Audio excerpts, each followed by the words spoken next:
राधे राधे। देखो, आज जैसे हमने कल सुनाई थी प्रथु महाराज की कथा, जो भगवान विष्णु के अवतार हैं। आज हम सुनाएंगे श्री हरि अवतार की कथा। भगवान की कथा सुनने से भगवान की भक्ति और ज़्यादा बढ़ती है और भगवान भी प्रसन्न होते हैं। और कथा को अधिक से अधिक लाइक करना, शेयर करना, क्योंकि इसका भी बहुत पुण्य फल मिलता है। और कथा को ध्यान से सुनना, और जिसने सब्सक्राइब नहीं किया सब्सक्राइब करें। राधे राधे। श्री हरि अवतार की कथा। त्रिकुटाचल पर्वत पर जब ग्रह ने गज को पकड़ा था, तब उसकी आर्तवाणी को सुनकर भगवान श्री हरि प्रकट हुए। इन्होंने ही ग्रह को मारकर गजेंद्र की रक्षा की तथा लोगों के बड़े बड़े संकट हरण करके श्री हरि का यह नाम चरितार्थ किया। कथा इस प्रकार है। क्षीर सागर में त्रिकूट नाम का एक प्रसिद्ध सुंदर एवं श्रेष्ठ पर्वत था। वह 10,000 योजन ऊंचा था। उसकी लंबाई चौड़ाई भी चारों ओर इतनी ही थी। उस पर्वतराज त्रिकूट की तराई में भगवान वरुण का ऋतुराज नाम का उद्यान था, जिसके चारों ओर वृक्षों के झुंड शोभा दे रहे थे। वहीं एक विशाल सरोवर था। उस पर्वत के घोर जंगल में बहुत सी हथनियों के सहित एक गजेंद्र निवास करता था, जो बड़े बड़े शक्तिशाली हाथियों का सरदार था। एक दिन वह अपनी हथनियों के साथ वन को रौंदता हुआ उसी पर्वत पर विचर रहा था। मद के कारण उसके नेत्र विहल हो रहे थे। बहुत कड़ी धूप के कारण वह व्याकुल हो गया। वह साथियों सहित प्यास से संतप्त होकर जल की खोज में फिर रहा था।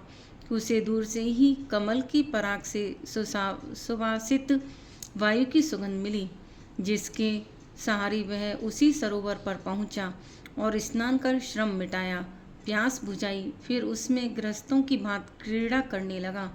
जिस समय वह इतना उन्मत्त हो रहा था, उसी समय एक बलवान ग्राह ने क्रोध में भरकर उसका पैर पकड़ लिया। हाथी और हथिनियों ने शक्ति वह सहायता की, पर वे गजेंद्र को बाहर निकालने में असमर्थ ही रहे। गजेंद्र और ग्राह अपनी अपनी पूरी शक्ति लगाकर भिड़े हुए थे। कभी गजेंद्र ग्राह को बाहर खींच लाता, तो कभी ग्राह गजेंद्र को भीतर खींच ले जाता। इस प्रकार 1000 वर्ष बीत गए। अंत में गजेंद्र का उत्साह, बल तथा शक्ति क्षीण हो गई और ग्राह का बल, उत्साह और शक्ति बढ़ गई। गजेंद्र के प्राण संकट में पड़ गए। वह अपने को छुड़ाने में सर्वथा असमर्थ हो गया।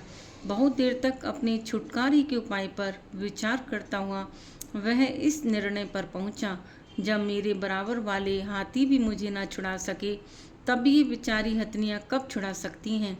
ग्रह का मुझे ग्रस लेना विधाता की फांसी है।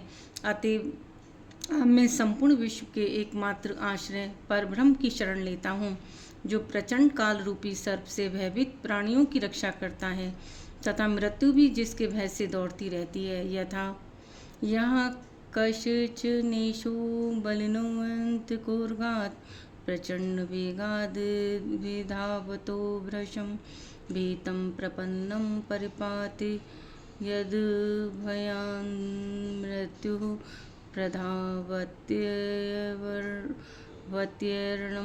तमीमहि।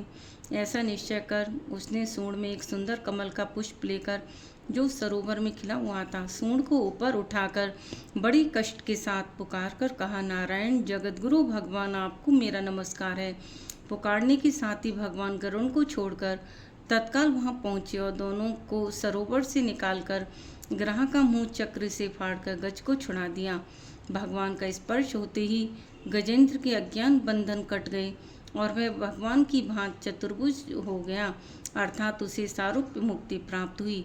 भगवान उसे अपना पार्षद बनाकर अपने ही साथ अपने धाम को ले गए। बोलो श्री हरि भगवान की जय। देखो, कथा को अधिक से अधिक लाइक करना, शेयर करना, और राधे राधे। श्री शिवाय नमस्तुभ्यम।